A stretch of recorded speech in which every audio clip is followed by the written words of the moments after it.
Vamos a abrir nuestra Biblia en la segunda carta a los Corintios, el capítulo primero. Segunda carta a los Corintios, el capítulo primero.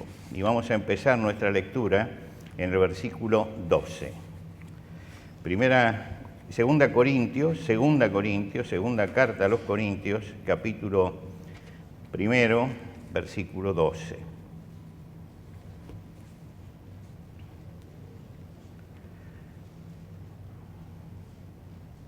¿Todos han traído su Biblia?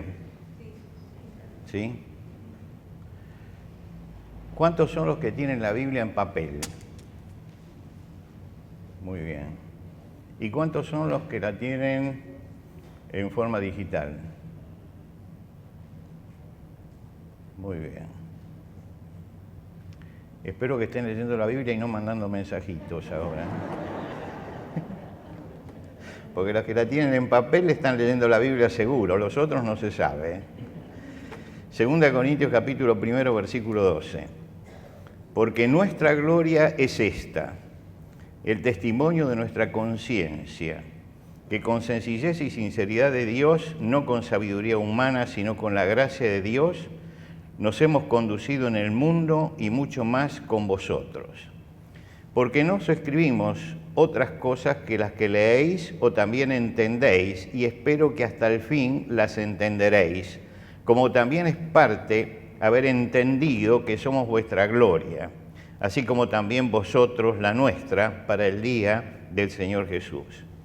Con esta confianza quise ir primero a vosotros para que tuvieseis una segunda gracia y por vosotros pasar a Macedonia.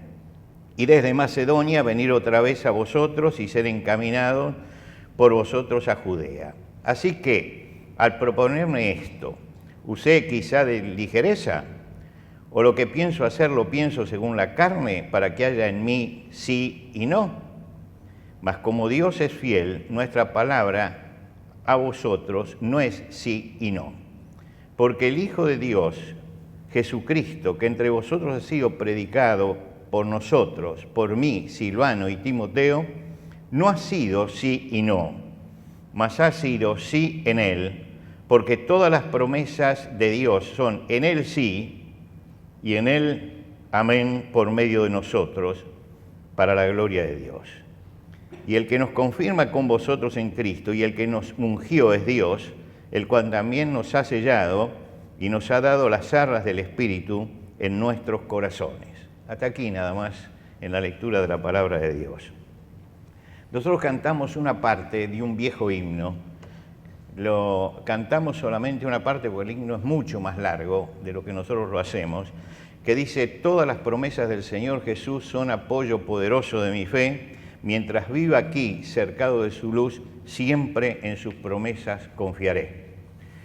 Lo cantamos, nosotros tenemos una versión que podríamos llamar versión abreviada del himno, ¿no? Porque le faltan algunas estrofas del medio, si no es un himno largo, pero lo cantamos y realmente sentimos que la palabra de Dios, que la promesa de Dios, las promesas de Dios son importantes y queremos apropiarnos de esas promesas para vivirlas en nuestra vida. Ahora, muchos cristianos se apropian de algunas promesas del Señor y después se frustran cuando no se cumple en su vida. Pablo, cuando escribe esta parte de la carta, de la primera carta, está en la segunda carta a los Corintios, está en el primer capítulo de la segunda carta, quiere decir que está al inicio ya. Él había pasado por la ciudad de Corinto, había fundado aquella iglesia y ahora le manda una primera carta, que nosotros tenemos en la Biblia, y en esa carta él les dice: puede ser, tengo pensado ir a ustedes, tal vez me quede todo el invierno, les dice. Ustedes saben que en invierno no se viajaba porque los barcos no salían a causa del clima. Entonces dice: tal vez me voy a quedar todo el invierno allí. Bueno, los planes no se cumplieron, pero él les dijo bien claro: puede ser, puede ser. Pero los hermanos de Corinto eran realmente bastante díscolos y entonces empezaron a decir: nos hizo la promesa de venir y no vino, Este Pablo te dice que sí y después es no, y te dice que no y después es sí. Y empezaron con eso. Ahora, Pablo escribe entonces este capítulo aclarando eso. Y les dice, en primer lugar, lean lo que está escrito y entiendan lo que está escrito. Porque si ustedes no entienden lo que está escrito, van a pensar así. Era una expresión de deseo y ustedes la tomaron por una promesa. Entonces se equivocaron en eso, se equivocaron. Y le sirve esto a Pablo para hablar de las promesas de Dios. Y él dice, porque todas las promesas de Dios son en Él sí y en Él amén. Quiere decir, está hablando del Señor Jesucristo, comienza diciendo, porque el Hijo de Dios Jesucristo, que entre vosotros ha sido predicado por nosotros, no ha sido sí y no. Dijo, el Señor Jesucristo nunca estuvo fluctuando, ni fue dubitativo. Todas las promesas que hizo las cumplió. Y entonces eran todas promesas positivas a favor de nosotros. Todas las promesas que recibimos del Señor son firmes y están garantizadas. Y dice, por eso nosotros decimos amén para la gloria de Dios. Porque Dios no está diciendo sí, no, sino que Dios mantiene firme sus promesas. Y como Dios la mantiene firme, cuando nosotros confiamos en Él, entonces, si Él dijo sí, vamos a decir amén, porque realmente es sí. Y si dijo no, vamos a también decir amén, porque es no, porque es Dios quien ha hablado y porque las promesas de Dios están firmes. Ahora, ¿qué es una promesa? Es la seguridad que yo le doy a otra persona de que haré algo por ella, evitaré algo para ella. Ustedes se acuerdan de Jonatán, el amigo de David. Le prometió a David que estaba siendo perseguido por el rey Saúl, que era el padre de Jonatán, injustamente. Y él le promete a David que va a hablar con el padre. Por supuesto que la conversación después no dio resultado, pero lo hizo, se lo prometió. Y era bastante difícil porque Saúl era un hombre atravesado en su carácter y no respetaba ni siquiera al hijo. Entonces, sin embargo, él se arriesgó y fue y habló, porque lo había prometido. Jacob le prometió a Dios y le dijo, de todo, si me va bien en este lugar donde estoy, a donde voy, de todo lo que gane te voy a dar el 10%. Bueno, era una promesa que él le hizo a Dios. Es el compromiso que él tiene de dar y recibir. Y así ustedes pueden encontrar muchas promesas en la Biblia. Ahora, la Biblia lo que marca es que hay una diferencia entre Dios y el hombre cuando promete. Santiago en el cuarto capítulo de su carta dice, vamos ahora los que decís hoy y mañana iremos a tal ciudad y estaremos allí, en lugar de lo cual deberías decir, si el Señor quiere, viviremos y haremos esto o aquello.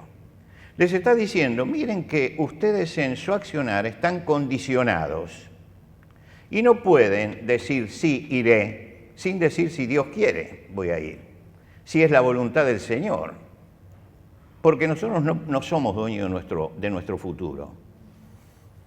Hace unos días recibo una llamada telefónica y me dicen, mire, pastor, nosotros estamos en un aniversario y quisiéramos que viniera a nuestra iglesia, es en mayo.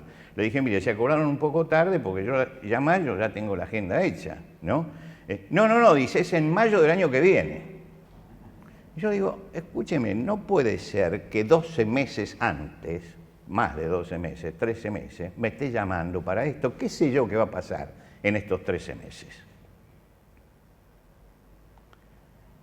Quiere decir que, ¿yo qué le puedo decir? Mire, pienso que tal vez pueda ir si el Señor quiere.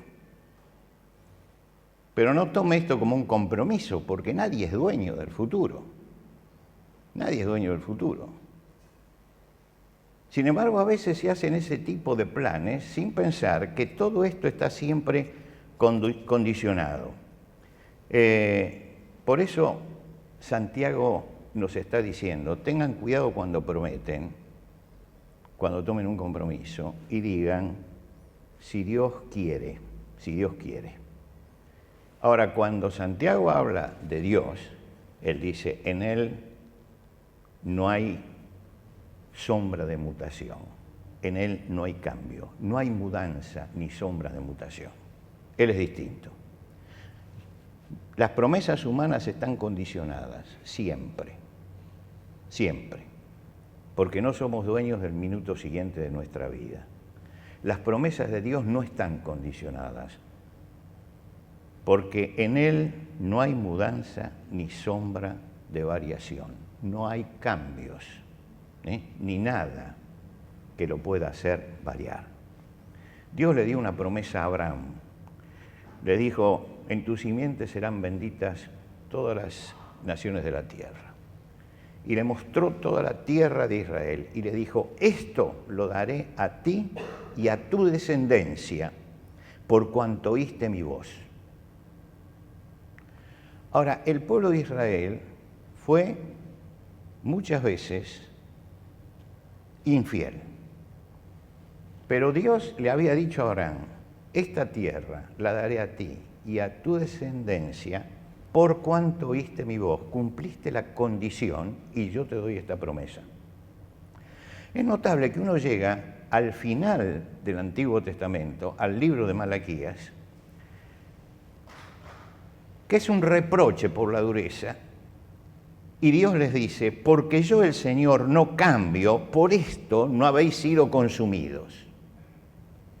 Como diciendo, yo los tendría que destruir como nación, pero como yo no cambio, entonces no han sido consumidos. ¿Por qué? Porque se lo prometí a Abraham y le dije, esta tierra será de tu descendencia. ¿Estuvo cuánto tiempo vagando los judíos por el mundo? Desde el año 123, en que desalojaron toda la tierra, hasta el año 1948. En el año 1948, Dios dijo, vuelven a su tierra. Yo tuve que hablar para los judíos en uno de esos aniversarios. Y les dije, ustedes hablan de relaciones políticas y todo que les permitió vivir a su tierra. Pero realmente están en su tierra porque Dios tuvo un amigo que se llamaba Abraham y se lo prometió a él. Entonces tienen que agradecerle a Dios que estén aquí, porque están en esta tierra porque la promesa que Dios le dio a Abraham está firme. Y Dios había dicho, los voy a desparramar por todos lados, pero los voy a volver a reunir. Israel será habitada, y Jerusalén será habitada en Jerusalén. Estas son las promesas de Dios. Uno dice, pero es infiel. Sí, es infiel, pero Dios le prometió a Abraham. Y Abraham había cumplido con la condición, dice, por cuanto oíste mi voz.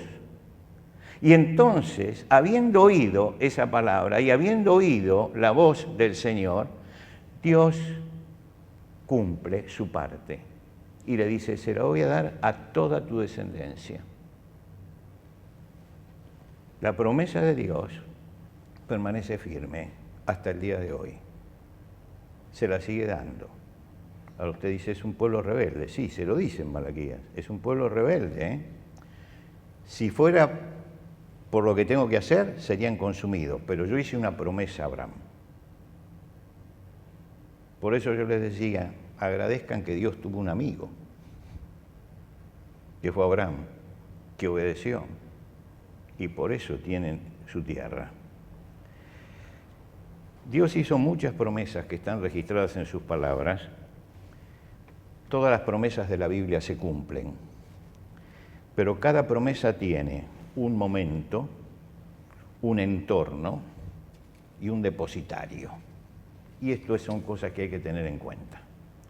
Cuando los israelitas salieron de Egipto, van a cruzar el Mar Rojo, y detrás del Mar Rojo están acorralados en un pasadizo entre montañas contra el Mar Rojo. Llegan al Mar Rojo y vienen los egipcios detrás. No tienen salida. No tienen salida. Los están aplastando contra el Mar Rojo. Y entonces Moisés les dice, no temáis, estad firmes y ved la salvación que Jehová hará hoy con vosotros. Se lo dice porque Dios le había dicho esto. Y él dice, porque los egipcios que hoy habéis visto, nunca más para siempre lo veréis. Nunca más van a ver a los egipcios. Ahora, esa promesa es una promesa hecha a esa generación. Ustedes que estuvieron allá no los van a ver nunca más. Y realmente esa generación no lo vio nunca más. Ahora vamos a suponer que alguien tome esta promesa mucho tiempo después. Dice, no, pero los egipcios vuelven a entrar. Sí, es que esa promesa se le dio a una generación en un momento determinado. Y no podemos tomar esa promesa que se cumplió para esa generación. Porque después que leemos en la Biblia que tuvo problemas con Egipto, Israel. Y varias veces. Y uno dice, pero ¿cómo? ¿No los van a ver y los están viendo? Sí, los están viendo las otras generaciones. Esa generación no los vio más. Porque Dios, esa promesa está acotada a un tiempo.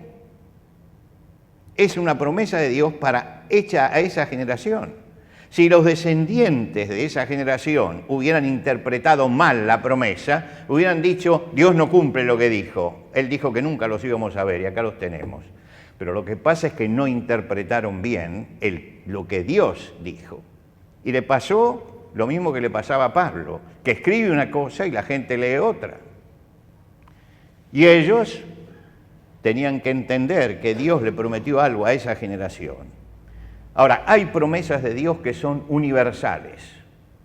Cuando dice el Señor, porque de tal manera amó Dios al mundo, que ha dado a su Hijo unigénito, para que todo aquel que en Él cree no se pierda, mas tenga vida eterna, esta es una promesa universal para todos los hombres de todos los tiempos.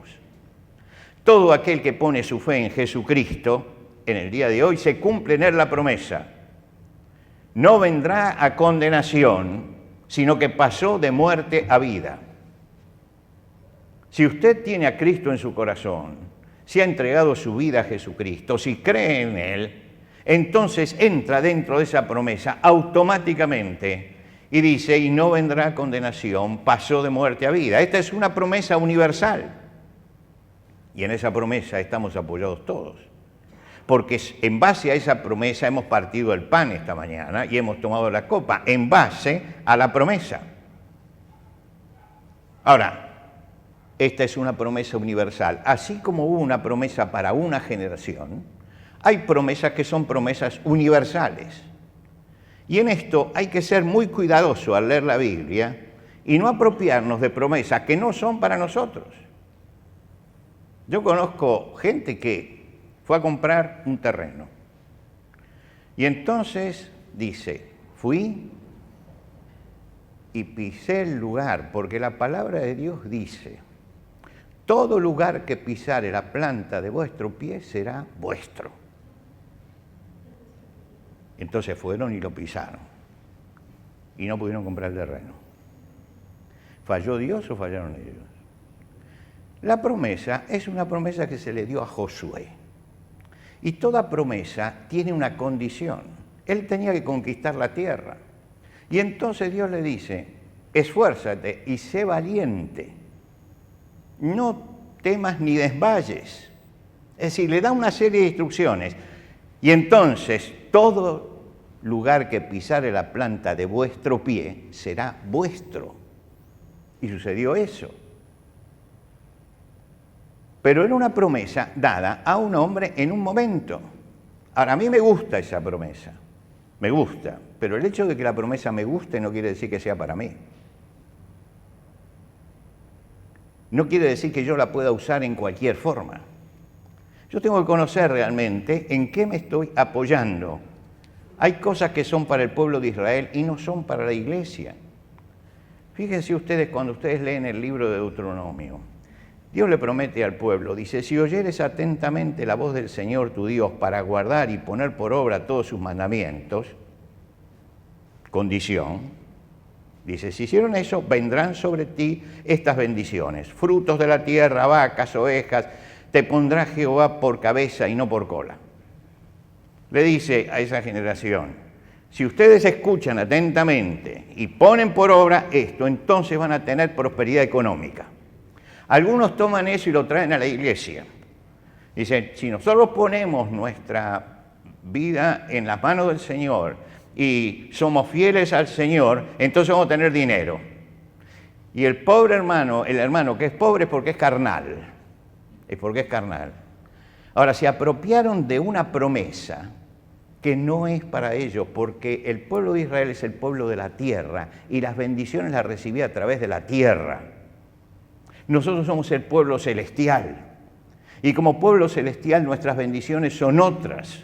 No podemos apropiarnos de eso que está en la ley de Moisés, que Dios le dice a su pueblo que dependía de la tierra.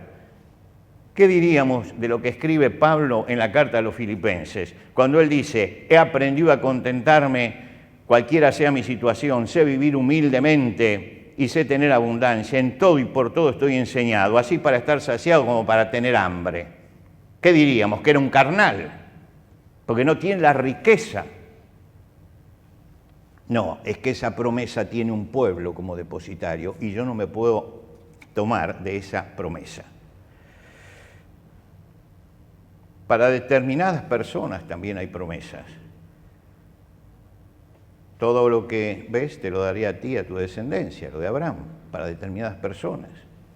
Yo no puedo decir todo lo que veo va a ser para mí y para mi descendencia. No puedo decir eso. Dios cumple las promesas que nos ha hecho, pero no tenemos que apropiarnos de promesas ajenas.